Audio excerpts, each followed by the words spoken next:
Bonjour aux grands, puisque cette vidéo va s'adresser plus particulièrement aux élèves lycéens, étudiants, les élèves adultes, et pourquoi pas aussi mes collègues, professeurs d'instruments, de chant ou professeurs de formation musicale. Pour pouvoir suivre cette vidéo, il est nécessaire d'avoir d'abord visionné la vidéo précédente intitulée « Lecture dans l'espace musical ». Puisque dans la vidéo de maintenant, je vais approfondir les notions explorées déjà dans la vidéo précédente. À commencer donc par la notion d'espace musical. Donc je rappelle que l'espace musical, c'est l'ensemble des sons qui montent et qui descendent. Alors vous entendrez peut-être certains musiciens parler d'espace musical dans un autre sens. Bon, pourquoi pas. C'est-à-dire que pour eux, l'espace musical, en fait, c'est l'espace géométrique, géographique, dans lequel on dispose les instruments. Par exemple, on peut disposer les instruments en cercle et placer le public au centre de ce cercle, ce qui fait que le public va entendre le son des instruments à 360 degrés et va avoir une perception stéréophonique de la musique. C'est une chose assez intéressante. Mais finalement, je pense qu'il s'agit là d'espace tout court, d'espace géométrique, géographique, et pas forcément d'un espace musical, mais de l'espace géographique dans lequel on dispose les instruments. Bon. Donc, en tout cas, moi, dans mon cours, quand je parle d'espace musical, je ne parle pas de cet espace géographique ou géométrique, mais je parle bien des sons qui montent et qui descendent. Donc, la lecture dans l'espace musical consiste à lire les montées et les descentes, c'est-à-dire à lire ce qui se passe dans l'axe vertical. Et là, j'ai parfois des remarques intéressantes, certes. Certaines personnes ne comprennent pas pourquoi je parle de lecture verticale, alors que les points que j'ai à lire ne sont pas placés strictement à la verticale les uns des autres. Mais tout simplement parce que, comme je l'ai déjà exprimé dans la vidéo précédente, le temps passe et personne ne peut l'empêcher de passer. Donc, lorsqu'il se passe quelque chose dans le sens vertical et que je lis dans le sens vertical, alors que le temps passe et va pousser ma lecture de la droite vers la gauche, vous comprenez bien que tout ce qui se passe dans le sens vertical va aussi se déplacer dans le temps. Donc, les points à lire qui étaient ici verticaux vont se retrouver légèrement décalés, simplement parce que le temps passe. Donc, ça va se retrouver oblique. Et je voudrais quand même rappeler une notion assez basique, c'est que quand on lit quelque chose d'oblique, dans un oblique, vous avez une composante horizontale et une composante verticale. D'accord? Donc même si vous lisez de gauche à droite, parce qu'on ne peut pas empêcher le temps de passer, vous lisez quand même des choses qui montent et qui descendent, donc vous lisez quand même ce qui se passe dans le sens vertical, même si les points ne sont pas strictement les uns au-dessus des autres. Si vous avez bien compris ce qu'est l'espace musical, nous allons faire maintenant une petite expérience pour développer ce sujet. L'espace musical se représente sur l'axe vertical, le temps sur l'axe horizontal. J'ai écrit ici des points qui représentent des sons de durée égale. Nous avons ici un extrait de musique A et ici un autre extrait de musique indépendant B qui ne s'enchaînent pas. Ce sont deux exemples différents. Voici ma question. Dans lequel de ces deux extraits la musique va-t-elle le plus vite? Dans lequel de ces deux extraits a-t-on la plus grande vitesse musicale?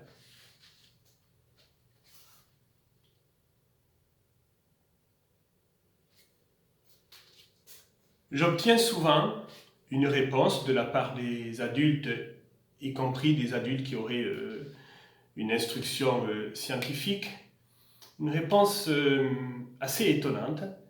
On me dit souvent qu'il n'y a pas de différence, que la vitesse est la même dans les deux cas. C'est étonnant parce que ça montre combien dans un domaine inhabituel, particulier comme la musique, on a tendance à oublier des choses très simples, des choses très basiques que l'on pourrait apprendre à l'école primaire. C'est-à-dire que l'on confond la durée et la vitesse. On oublie que la durée, ce n'est qu'une partie de la vitesse, ce n'est qu'une des deux composantes de la vitesse. Effectivement, la durée dans l'exemple A est exactement la même que dans l'exemple B. Il n'y a pas davantage de temps qui passe ici que ici. Nous sommes d'accord là-dessus. Mais une vitesse, ce n'est pas une durée. Une vitesse, c'est un rapport espace-temps.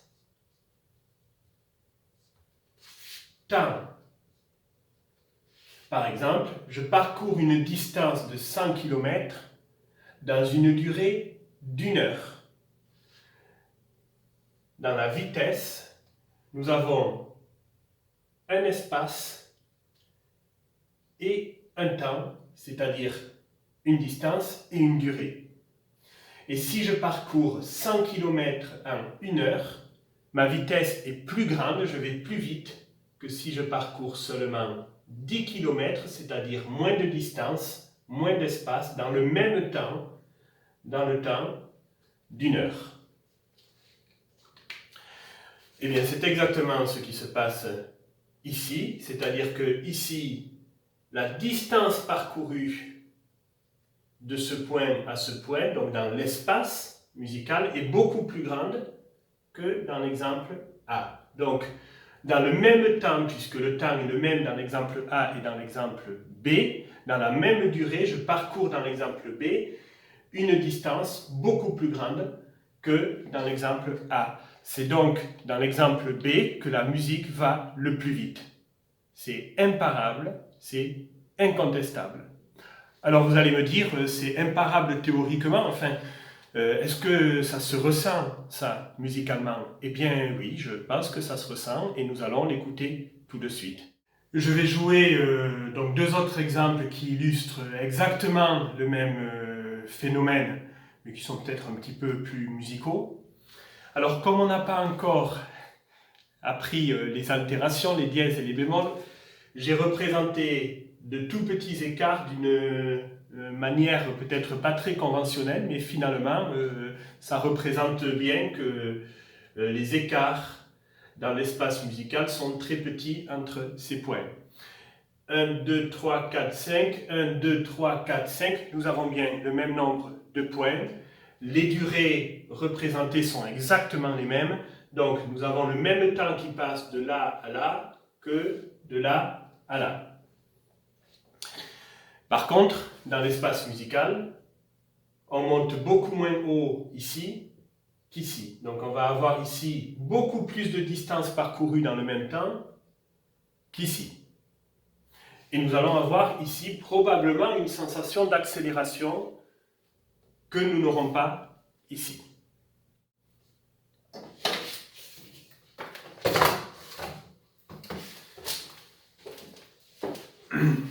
Exemple A.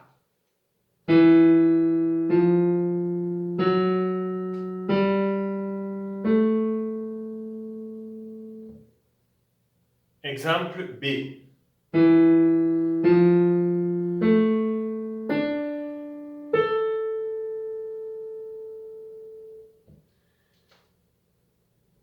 Nous avons la sensation que dans l'exemple A, la musique peine à monter l'escalier. Et d'ailleurs, dans le même temps, elle a réussi à monter beaucoup moins haut que dans l'exemple B.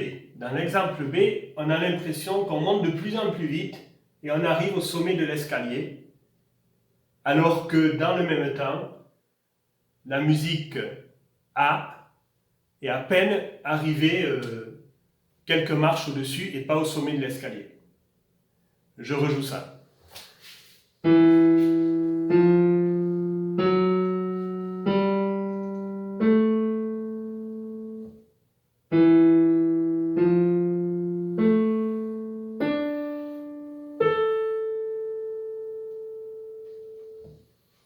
Le temps est exactement le même, mais on va beaucoup plus loin dans le même temps, dans l'exemple B, que dans l'exemple A. Je peux jouer les deux en même temps pour comparer.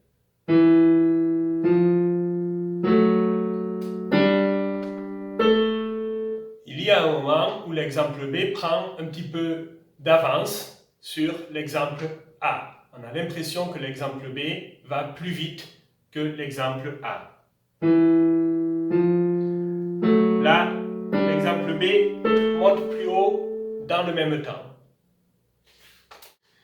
Je voudrais maintenant que l'on apprenne bien à faire la différence entre une altitude et une hauteur. Une altitude, c'est une distance verticale par rapport à une référence stable, fixe, absolue, invariable. Donc une altitude est une distance par rapport à un repère fixe, alors qu'une hauteur est un écart par rapport à un repère variable, ce qui signifie que la hauteur peut changer lorsque l'altitude est constante. Exemple, imaginons un avion qui vole à 8000 mètres au-dessus de l'océan. Son altitude est de 8000 mètres. Il va voler en ligne droite, en palier, et il va donc rester à une altitude de 8000 mètres. Tant qu'il est au-dessus de l'océan, sa hauteur sera aussi de 8000 mètres. Sa hauteur sera égale à l'altitude. Par contre, quand il va ensuite voler au-dessus du sol et que le sol va changer d'altitude, eh bien, ici, par exemple, son altitude sera toujours de 8000 mètres puisque l'altitude, c'est toujours par rapport à l'océan, ça ne change pas. Par contre, le sommet de la montagne ici est à 6000 mètres et sa hauteur par rapport au sol, par rapport au sommet de la montagne, sera donc de 2000 mètres. Lorsque l'avion va être ici, il aura une hauteur de 2000 mètres, mais il aura toujours une altitude de 8000 mètres. Donc je répète, une altitude, c'est une distance verticale par rapport à une référence fixe et invariable, alors qu'une hauteur, c'est un écart par rapport à une référence qui est variable. Qu'est-ce que ça veut dire en musique? Eh bien, en musique, nous avons aussi un niveau moyen d'émettre. Nous avons une référence invariable que l'on appelle un Hertz. Ça permet de définir justement si c'est ensuite très aigu ou très grave. Eh bien, vous avez 440 Hertz. C'est comme si on disait 440 mètres au-dessus de l'océan. Nous allons écouter 440 Hertz. Voilà, ça, c'est une altitude. Donc, c'est le niveau précis et absolu d'un son. Voilà ce qu'est 440 Hertz. Ce n'est pas une hauteur, c'est une altitude.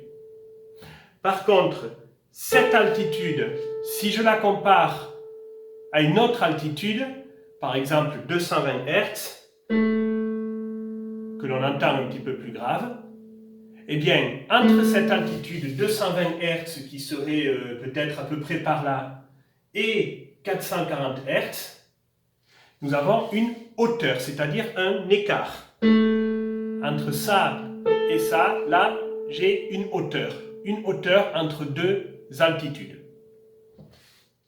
Donc si je veux parler du niveau dans l'espace musical de ce point, je parle d'altitude. Si je veux parler de l'écart entre ce point et ce point, je parle de hauteur. Et c'est encore différent de ce que l'on va appeler un intervalle. Un intervalle n'est pas une hauteur, un intervalle n'est pas un écart, mais je développerai ce sujet dans une vidéo consacrée spécialement aux intervalles.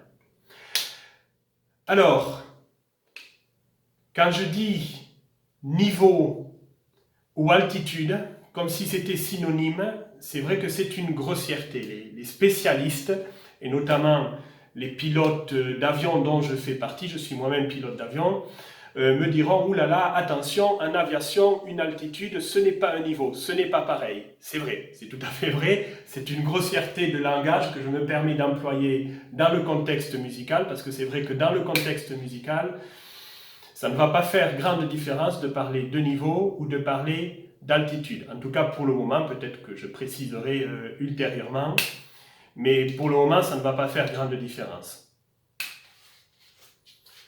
Par contre, une altitude et une hauteur et un intervalle, ce sont trois choses là vraiment bien différentes en musique.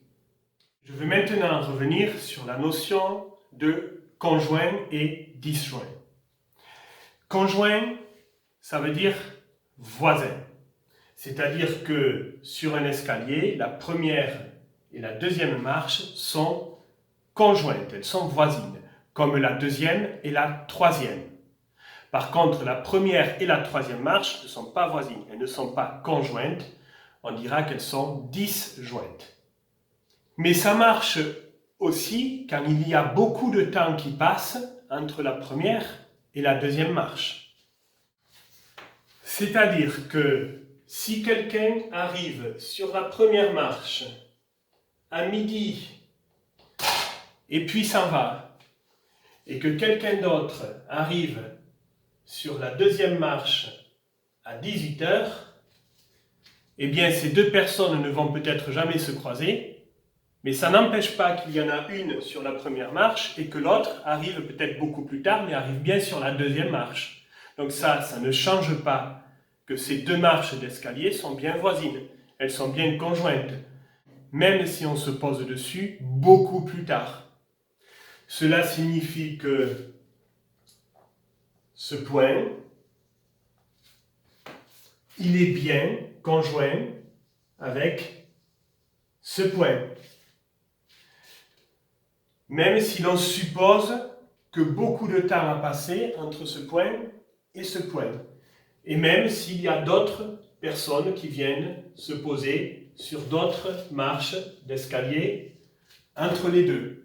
Tout cela n'empêche pas que ce point est sur une marche et celui-ci est bien sur la marche juste au-dessus, donc ces deux points sont bien conjoints. S'il y a beaucoup de temps qui passe d'un point à l'autre et qu'il y a d'autres événements musicaux entre les deux, alors on dira, comme je l'ai déjà exprimé dans la vidéo précédente, que ces deux points sont téléconjoints. Télé parce que éloigné dans le temps et conjoint parce que proche dans l'espace musical. Alors depuis tout à l'heure, je parle de points, mais j'aimerais bien redéfinir ce qu'est un point. Que ce soit bien clair pour tout le monde.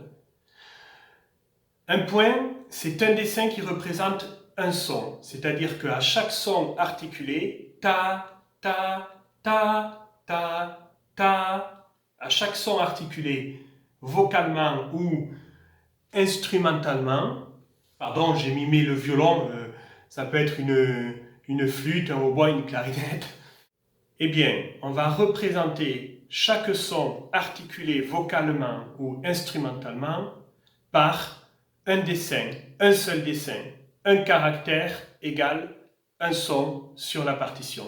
Ce dessin, la plupart du temps, c'est un cercle ou un ovale, mais sur des partitions plus anciennes, médiévales ou qui datent de la Renaissance, on peut trouver ces points sous forme de losange, par exemple. Et pour les instruments à percussion, pour beaucoup d'instruments à percussion en tout cas, ce point peut être représenté sous forme de croix. Donc il y a plusieurs formes possibles pour le point, mais en tout cas c'est toujours un seul caractère qui correspond à un seul son. Chaque point représente un son. Alors quelle est l'utilité du point? S'il est tout seul, aucune. Le point ne sert à rien s'il est tout seul. Il ne sert que relativement, c'est-à-dire mis en relation avec d'autres points. Ce n'est que s'il y a plusieurs points que le point va nous donner, que les points plutôt, vont nous donner une information.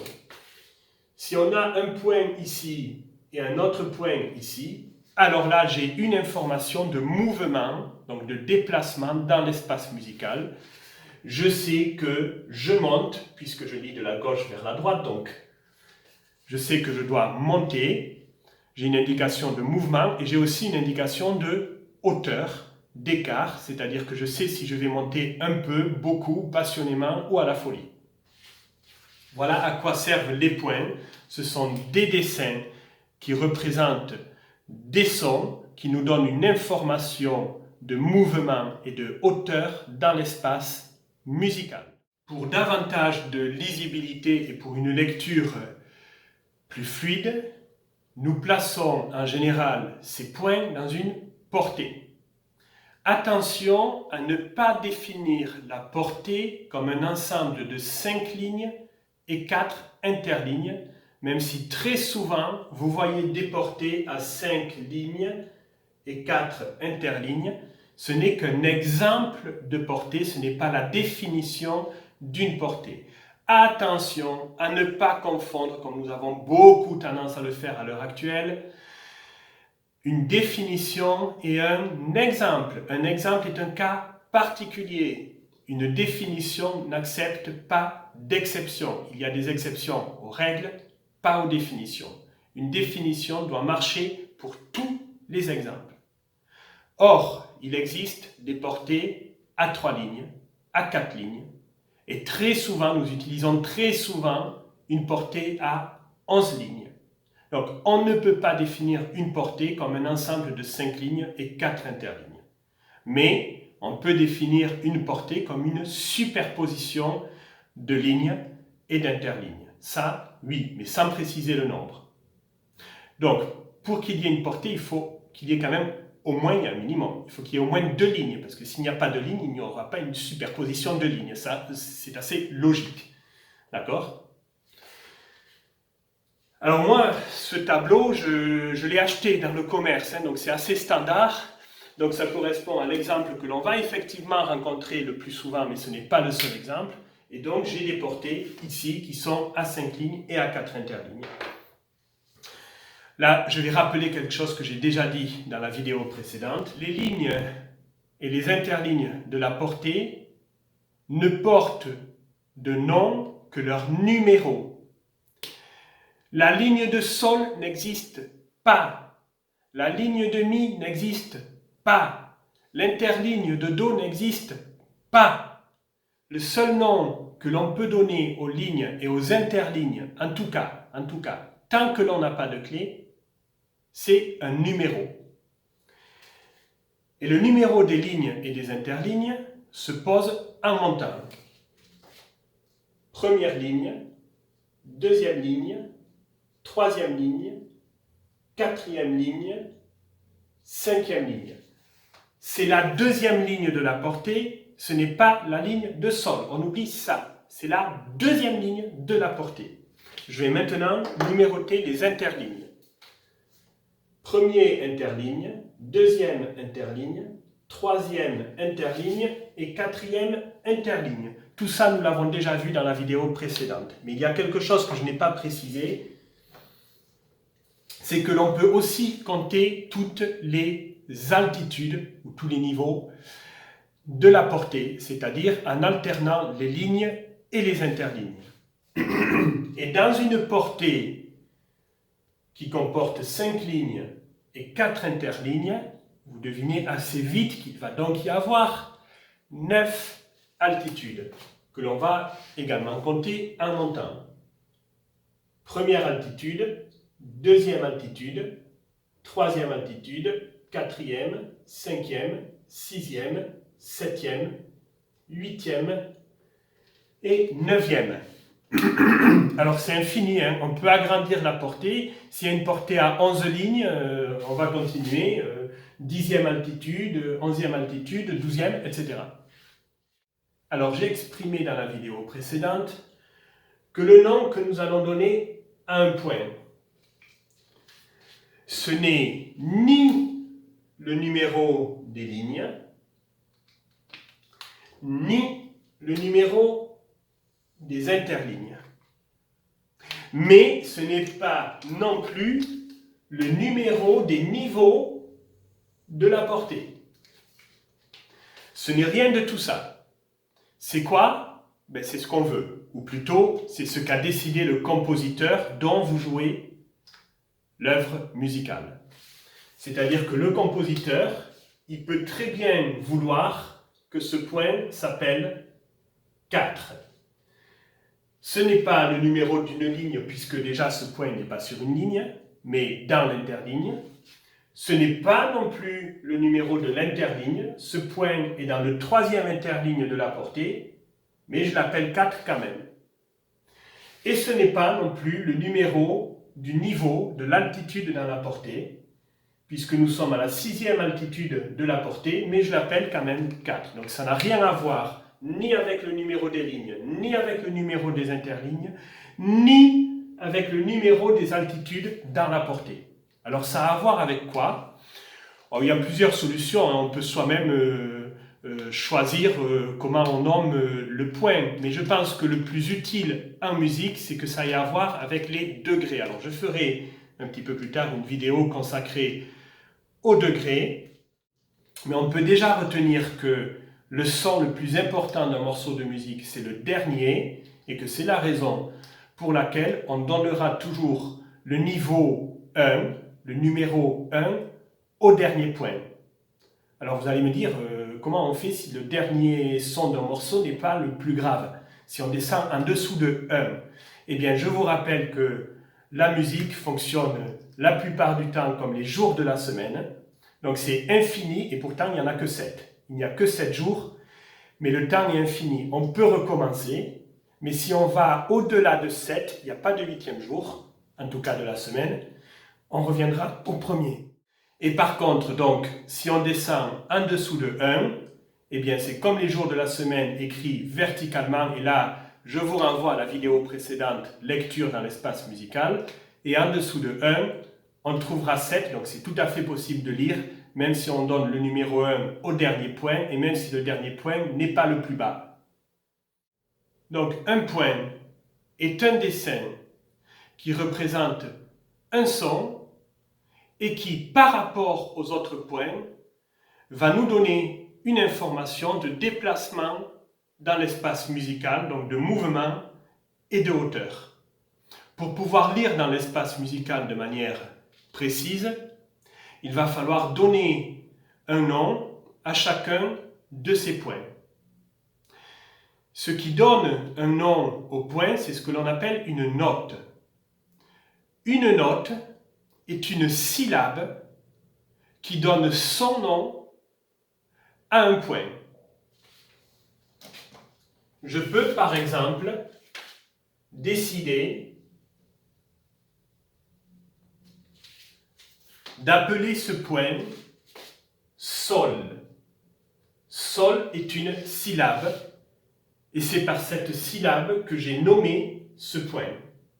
Donc une note est une syllabe qui donne un nom à un point.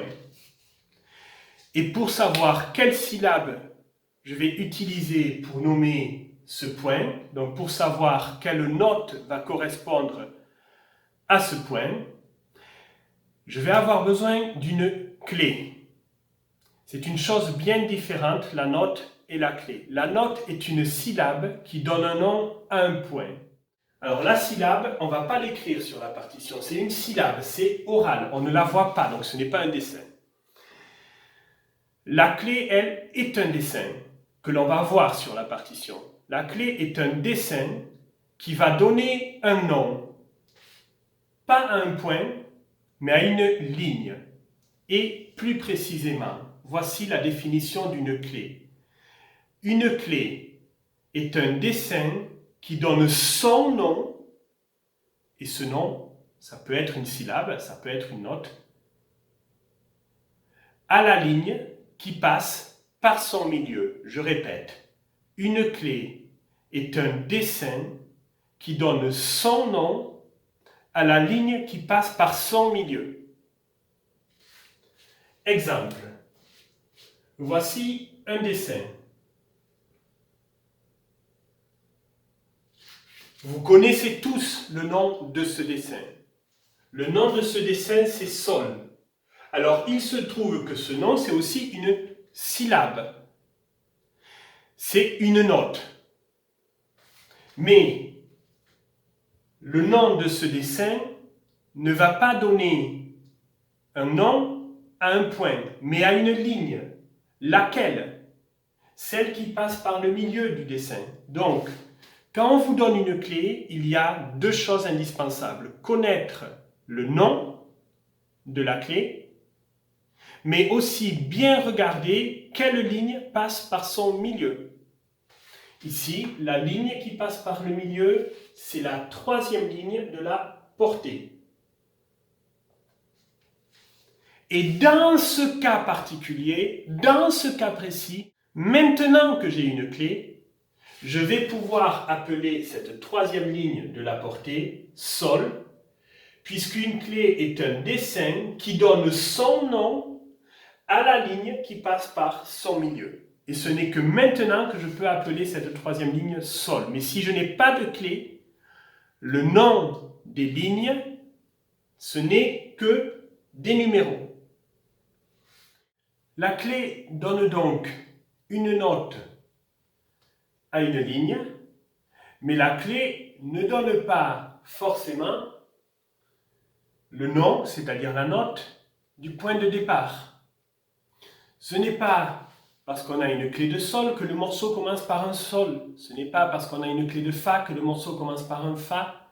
Et ce n'est pas parce qu'on a une clé d'Ut, Ut ça veut dire Do, que le morceau commence par un Do. Donc la clé, elle ne donne pas la note de départ. La clé, elle donne un nom qui se trouve être une note à une ligne. C'est tout.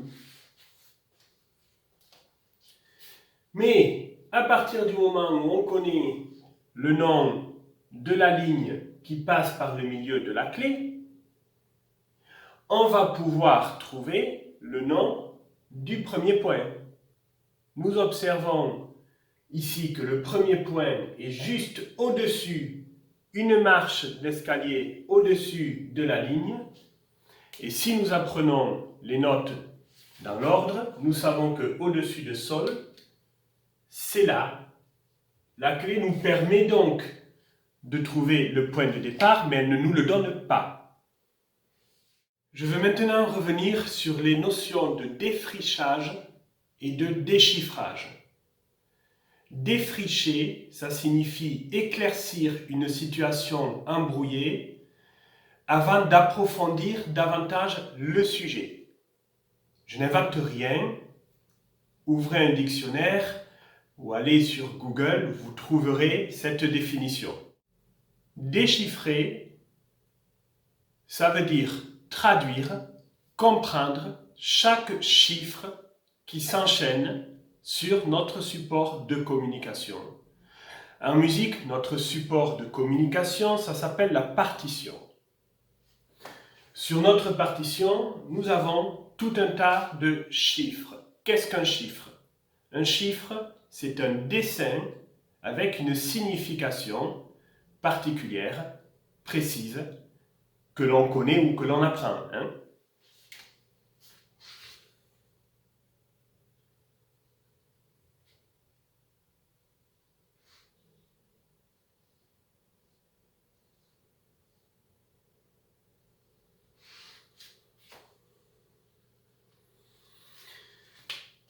Voilà, sur cette partition, nous avons tout un tas de chiffres. Et oui, nous avons tout un tas de dessins qui ont une signification précise que l'on peut apprendre. Ce sont des points, puisqu'ils nous indiquent un déplacement dans l'espace musical. On descend, on monte, on descend beaucoup. Il y a aussi des indications rythmiques.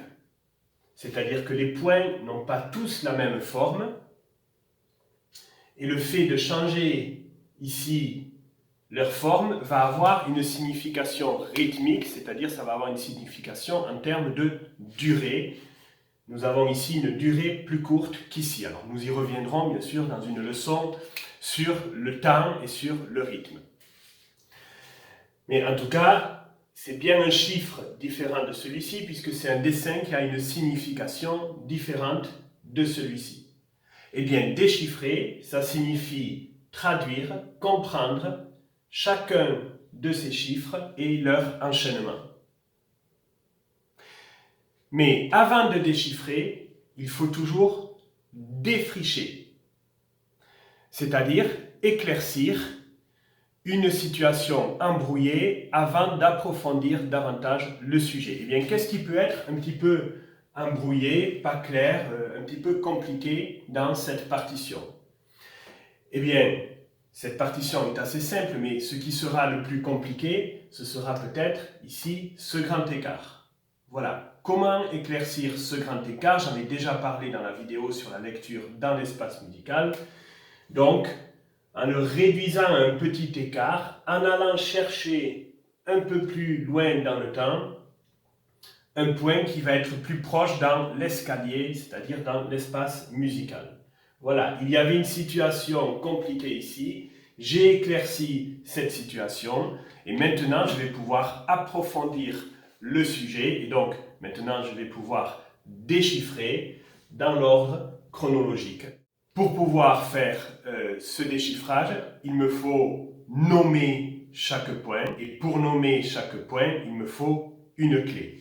Par exemple, je vais mettre sur cette ligne, qui n'est pas la ligne de Do, qui n'est pas la ligne de Ré, qui n'est pas la ligne de Mi, qui n'est pas la ligne de Fa, qui n'est pas la ligne de Sol, qui n'est pas la ligne de La et qui n'est pas la ligne de Si, mais qui est la troisième ligne de la portée, sur cette ligne, je vais mettre une clé de Do, une clé d'Ut.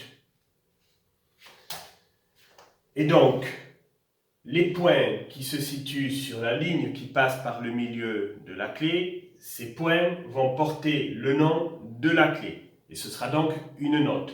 Donc ce point va porter la note Do. Mais ce n'est pas le point de départ. Le point de départ est au-dessus et j'ai appris qu'au-dessus de Do, il y a Ré. Je peux maintenant déchiffrer, c'est-à-dire je traduis chacun de ces chiffres. Ça c'est Ré, ça c'est Do, ça c'est Si. Pourquoi c'est Si? Parce que c'est en dessous de Do. Je traduis l'enchaînement aussi des chiffres. Ré, Do, Si, Do, Ré. Et maintenant, ici, je peux trouver que c'est La, parce que c'est en dessous de Si. Je me souviens du Si. Je ne suis pas surpris, parce que j'ai défriché la partition avant de la déchiffrer. Donc, je ne me laisse pas surprendre. Alors, bien entendu, le défrichage, ça peut être carrément une analyse globale, donc pas approfondie, sinon c'est pas du défrichage. Mais le défrichage peut être une analyse globale de la partition avant la lecture. Bien entendu, lorsque l'on a l'habitude et qu'on est très rapide, le défrichage peut se faire pendant le déchiffrage. C'est-à-dire, pendant que je déchiffre ça, j'ai déjà une partie de mon cerveau qui regarde en avance et qui va défricher le terrain pendant que je suis en train de déchiffrer ici.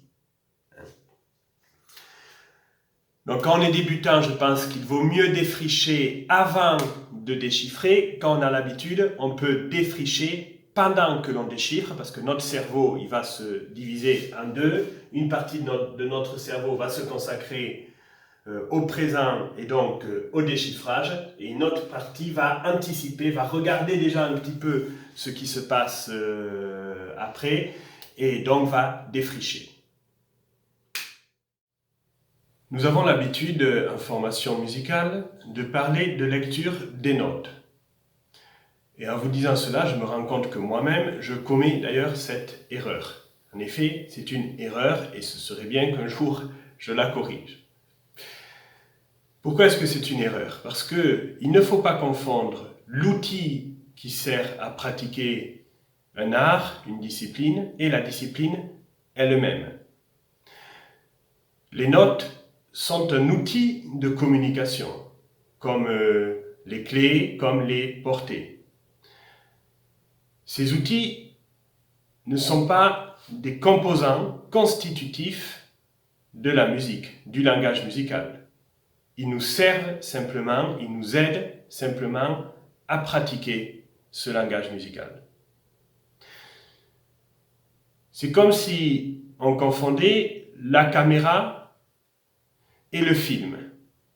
La caméra sert à tourner un film, mais la caméra ne fait pas partie du film. Quand vous regardez un film, vous ne voyez pas la caméra, les perches, les câbles, vous ne voyez pas tout ça, heureusement. Ce sont des outils pour faire le film, ce n'est pas le film.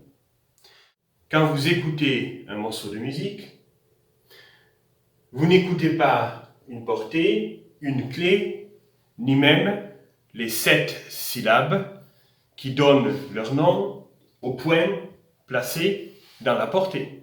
Donc les notes, ces 7 syllabes qui donnent leur nom au point qui représente des sons, sont des outils de communication. C'est un outil conventionnel de communication, un outil que nous avons tous en commun pour pouvoir nous comprendre entre musiciens. Donc c'est un outil social plus que musical. Et c'est d'ailleurs dans ce but que les notes ont été inventées, dans un but social, dans un but de communication et non pas du tout dans un but musical. Les notes n'ont pas particulièrement apporté quelque chose à la musique qui existait déjà bien avant l'invention des notes et qui se débrouillait très bien sans les notes.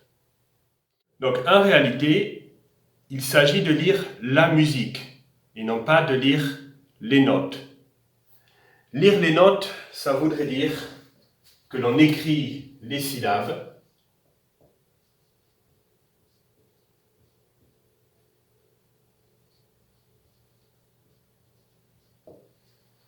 et nous lisons ces syllabes. Fa, Ré, Sol, Mi. Voilà, là, effectivement, là, je viens de faire une lecture des notes. Tout à fait. Mais je n'ai pas du tout lu la musique. J'ai lu les notes. Et ça ne sert à rien. Donc ce n'est pas une lecture de notes qu'il faut faire. Ce qu'il faut faire, c'est une lecture de la musique avec les notes, ou sans. Puisque l'on peut aussi lire la musique sans les notes, mais pas sans rien. Si on lit la musique sans les notes, alors ça signifie qu'on va la lire avec des nombres, ou des lettres, ou des jours de la semaine, comme nous l'avons pratiqué, et c'est assez pertinent, puisque la plupart des musiques que l'on pratique sont construites sur le modèle des jours de la semaine. Mais qu'on lise la musique avec des nombres, des lettres ou des notes, finalement c'est toujours la même chose. Ce qu'il s'agit de lire, c'est tout ce qui constitue le langage musical, c'est-à-dire tout ce qui va donner vie à la musique. Autrement dit, les mouvements, les montées et les descentes donc, les hauteurs, les degrés, les intervalles, tout ce qui structure l'œuvre musicale et tout ce qui lui donne vie. Voilà ce qu'il s'agit de lire, si on veut lire la musique.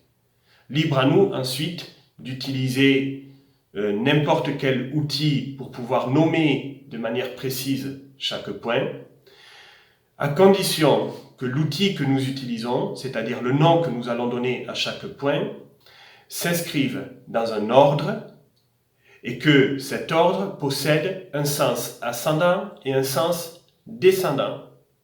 C'est-à-dire que l'outil de communication que nous utilisons pour pouvoir lire la musique ne pourrait pas être, par exemple, des prénoms. On ne pourrait pas nommer chaque point dans la partition par des prénoms. Pourquoi ? Parce qu'il n'existe pas un ordre des prénoms. Et qu'il n'existe pas particulièrement un sens ascendant ou descendant à des prénoms. Donc ce n'est pas adapté à ce que nous avons à lire en musique. Mais des nombres sont tout à fait adaptés. Des lettres aussi, par analogie. Les lettres ne montent pas ou ne descendent pas, mais on peut par analogie les utiliser comme les nombres. Les jours de la semaine sont encore plus adaptés puisqu'il n'y en a que 7 et que ça tourne en boucle, un petit peu comme mes explications d'ailleurs, mais j'espère que au moins vous ne pourrez pas me dire que vous ne saviez pas que la musique fonctionne comme les jours de la semaine, qu'il y en a 7, qu'après 7 on retrouve 1 et qu'avant 1 on retrouve 7. Bien. Et les notes aussi, donc, sont bâties sur le même principe que les jours de la semaine. Il y en a 7, il y a un ordre, et il y a 2 sens, ascendant et descendant. Donc, tous ces outils de communication sont adaptés à la lecture de la musique dans l'espace musical. Je traiterai plus tard la question de la lecture de la musique dans le temps et du rythme. Il y aura une vidéo spécialement pour ça. Le problème de la lecture de la musique avec les notes, contrairement à la lecture directe des degrés ou des intervalles, c'est que la lecture de la musique avec des notes est une lecture déconnectée de la réalité musicale. C'est-à-dire que cette lecture ne nous donne pas d'informations directes sur les phénomènes musicaux qui sont engagés dans l'œuvre musicale. Lorsqu'on lit la musique avec des notes, il va falloir systématiquement faire un travail de traduction, un travail d'analyse pour convertir ces notes en degrés, convertir ces notes en intervalles et donc pouvoir leur donner du sens et pouvoir comprendre vraiment ce qui est en train de se passer dans l'œuvre musicale. Alors, pourquoi pas lire la musique d'une manière plus directe, c'est-à-dire lire plus directement ce qui constitue cette musique. Donc, lire les degrés et les intervalles. On peut dire qu'on lit des degrés et des intervalles, puisque ces degrés et ces intervalles constituent le langage musical, contrairement aux notes. Lorsqu'on entend une œuvre musicale, on va effectivement entendre des intervalles et on va effectivement percevoir des degrés, mais pas des notes. Si la lecture de la musique peut se passer des notes, et s'il y a bien des avantages d'ailleurs à se passer des notes pour lire directement les phénomènes musicaux que sont les degrés, les mouvements et les intervalles. Pour autant, la lecture de la musique ne peut pas se passer des clés. Mais si on lit la musique non pas avec des notes, mais si on lit directement les degrés ou les intervalles, alors ces clés doivent se référer à ces phénomènes musicaux que sont les degrés, les intervalles, les hauteurs, les mouvements, etc. Voici par exemple une clé qui se réfère au degré. C'est un grand F, il m'indique la position dans la portée du degré final dans cette œuvre. Puisque si l'œuvre est un petit peu longue, s'il y a plusieurs pages, on est obligé de tourner les pages pour aller à la fin et connaître le degré final. C'est bien d'avoir quand même le repère au début de la partition et de l'avoir peut-être même au début de chaque portée. Donc on a bien une clé qui nous donne un repère, mais ce repère se réfère au degré, donc un phénomène musical qui est perceptible, et non pas à des notes qu'il faudrait ensuite traduire en degrés pour comprendre la musique. C'est une lecture plus directe de la musique. Je peux également avoir une clé qui va m'informer les hauteurs, donc les écarts entre chacun des degrés, entre chaque degré. C'est ce que l'on appelle un mode.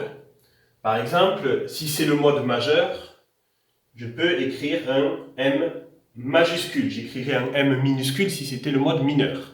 Voilà, là j'ai une information sur les degrés, là j'ai une information sur les hauteurs. À partir du moment où j'ai une information sur les degrés, je vais avoir l'information sur les intervalles, puisque un intervalle, c'est une quantité de degrés d'un point à l'autre. Donc si j'ai l'un, j'ai l'autre. Il me faudrait aussi une information d'altitude, dans l'absolu, qui nous permettrait de nous accorder entre musiciens si jamais nous sommes plusieurs à jouer le même morceau de musique. Eh bien, la référence internationale pour nous accorder, c'est le diapason. Donc je pourrais dessiner une clé qui ressemblerait à un petit diapason, ou par exemple mettre la référence acoustique du diapason qui est 440 Hz. Alors je peux l'abréger à 44. Comme ça laisse le choix pour ceux qui veulent avoir un diapason à 442. Bon, voilà, il y a des débats sur, sur ce sujet. J'abrège à 44, mais en tout cas, ça montre à quel endroit dans la portée je situe le son que l'on entend dans le diapason et qui nous permet de nous accorder. Et puis, il nous faut une clé rythmique aussi qui va nous donner des informations sur l'unité de temps, c'est-à-dire quel va être le rythme qui dure un temps, quel va être le dessin, comment va-t-on représenter sur la partition le son qui dure un temps, et ça va nous donner également des informations sur ce que l'on appelle les mesures, j'y reviendrai plus tard. En tout cas, c'est une clé rythmique, par exemple, le fameux C barré que l'on peut voir souvent dans les partitions. Alors, cette clé rythmique, elle est tout à fait conventionnelle, on va la trouver partout. Les trois autres, ce sont effectivement des inventions de ma part, je préfère le préciser. Ne croyez pas que vous allez trouver effectivement ces signes-là dans des partitions. Mais ce système de clés, nous avons un quatuor de clés ici qui nous donne toutes les informations en réalité nécessaires à la lecture et à la compréhension, donc à la lecture intelligente de la musique. Et qui nous épargne en plus beaucoup d'analyses et même beaucoup de leçons de formation musicale, puisque la tonalité et le mode nous sont donnés. Donc il n'y a pas à apprendre tout un tas de leçons pour arriver à trouver la tonalité ou le mode dans un morceau de musique, puisque ça nous est donné et il n'y a pas d'analyse à faire. Donc c'est beaucoup de temps qui est gagné et beaucoup de temps qui pourrait être mieux utilisé en formation musicale. Voilà un petit peu l'intérêt de mon quatuor de clés. Donc ce système de notation et de lecture musicale, il existe puisque je l'ai inventé et il est déposé. Il a ses avantages pédagogiques, qui est d'aller plus directement vers la lecture de la musique et vers la compréhension de la musique. Mais bien entendu, comme tout système, il a aussi ses inconvénients. Et l'inconvénient de ce système-là, c'est qu'il n'y a que moi qui l'utilise, moi et mes élèves. Donc, il y a plusieurs solutions à partir de là.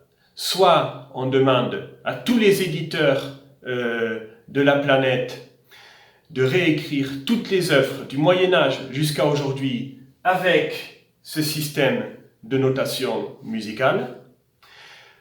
Ça fait beaucoup. Je ne vous cache pas que ça ne se passera pas. Cela ne va pas arriver. D'accord ? Deuxième solution. J'enseigne la musique avec ce système qui a bien des avantages, mais l'inconvénient, c'est que si je fais ça, je désocialise tout le monde.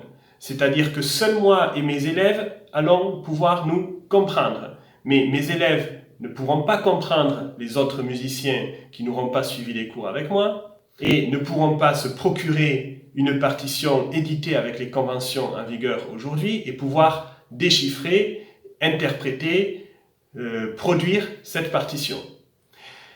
Donc, j'ai quand même un minimum, pas beaucoup, mais j'ai quand même un minimum de sens social et de sens des responsabilités pour ne pas faire ça.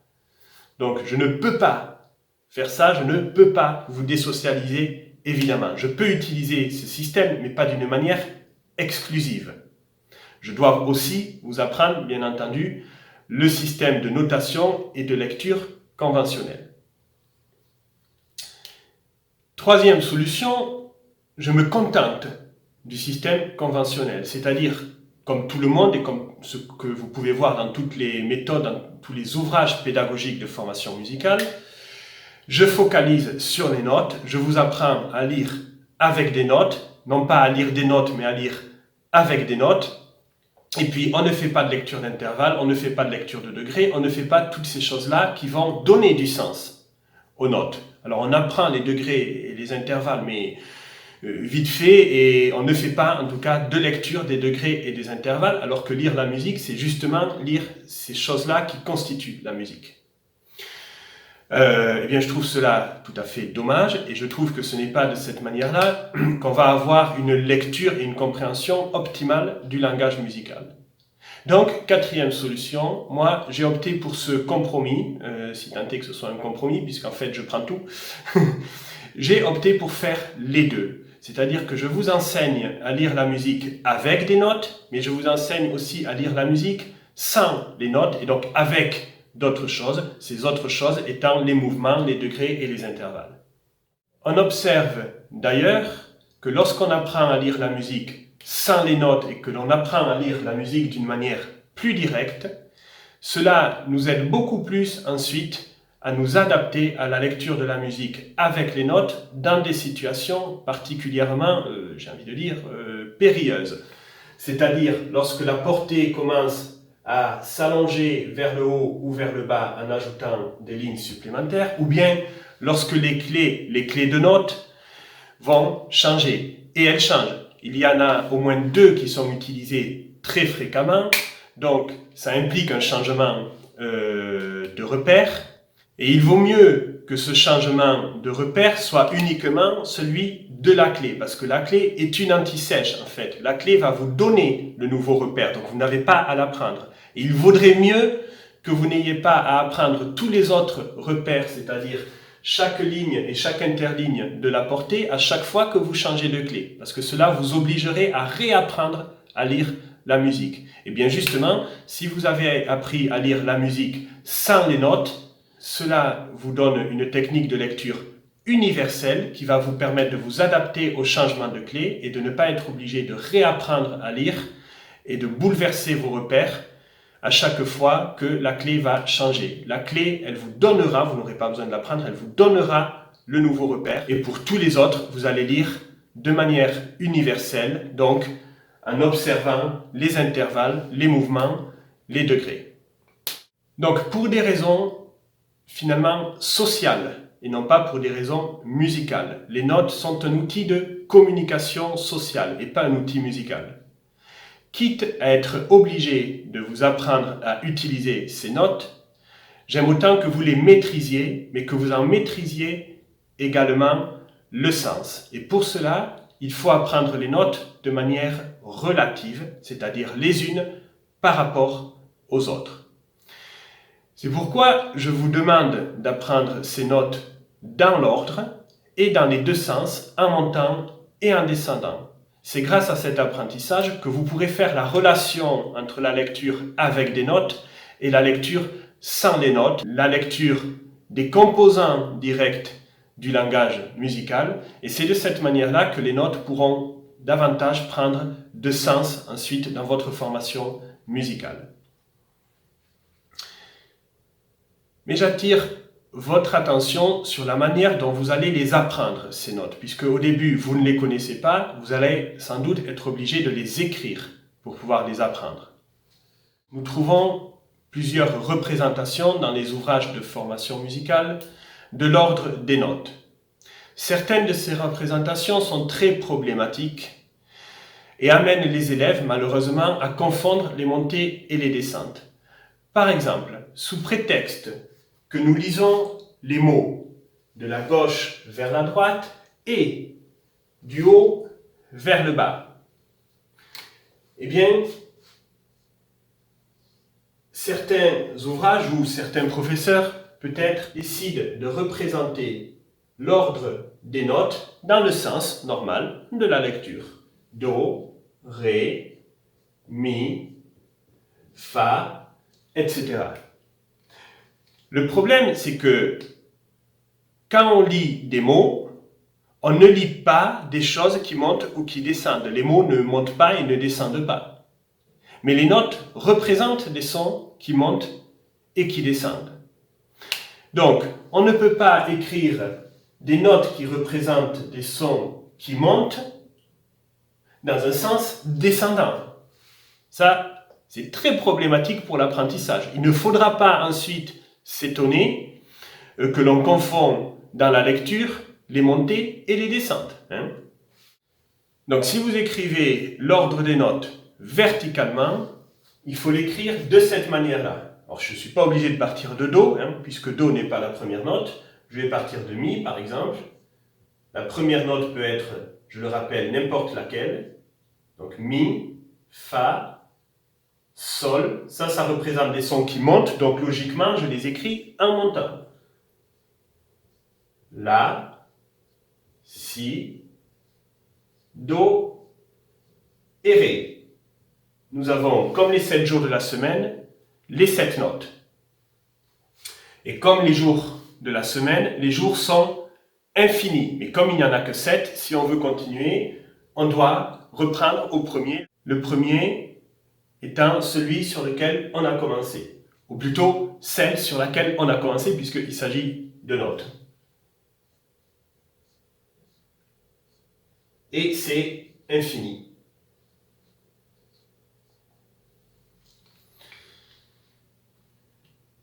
Autre représentation que l'on peut trouver des notes. Une représentation qui a ses avantages et ses inconvénients, mais que personnellement je n'approuve pas malgré les avantages. C'est une représentation circulaire. Vous allez la trouver très souvent, cette représentation. Do, Ré, Mi, Fa, Sol, La, Si. L'avantage de cette représentation, c'est de bien nous montrer que c'est un cycle, c'est infini. Ça, d'accord. Le problème de cette représentation, c'est que vous apprenez l'ordre des notes, mais vous n'en apprenez pas le sens. Et il y a un sens aussi, il y en a même deux. Et là, vous croyez que Do, Ré, Mi, Fa, ça descend, alors que ça monte. Et ensuite, Sol, La, Si, Do, ça monte. Effectivement, Sol, La, Si, Do, ça monte. Mais Do, Ré, Mi, Fa, ça ne descend pas, ça monte aussi. Je poursuis cette vidéo très tard. Il est 23h55, mais je veux absolument terminer pour que vous ayez cette vidéo cette semaine. Donc, du coup, je vais chuchoter pour pas déranger les voisins. Voilà. Bon, donc, je disais que la représentation circulaire, elle pose un problème. Et ce problème, c'est qu'on ne visualise pas correctement les montées et les descentes qui sont nécessaires, elles aussi, à apprendre. D'accord ? Donc, lorsque vous apprenez les notes, si vous devez les écrire, écrivez-les verticalement et de la façon suivante que je vais recopier à nouveau au tableau.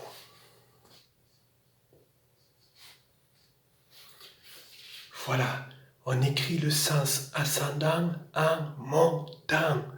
Et donc, ça peut se lire dans les deux sens. Dans ce sens, ça monte. Et dans ce sens, ça descend. C'est logique, non? Bon, je vais donc maintenant vous laisser travailler ces gammes, en apprendre l'ordre, le sens, la structure de la gamme qui commence d'une note et qui va monter jusqu'à la même et redescendre à nouveau jusqu'à la même avant de passer à la gamme suivante. Merci beaucoup pour toute votre attention à nouveau sur cette longue vidéo dans laquelle je me suis beaucoup répété, j'en suis désolé. Et j'espère vous retrouver très vite sur YouTube et au conservatoire. À bientôt tout le monde.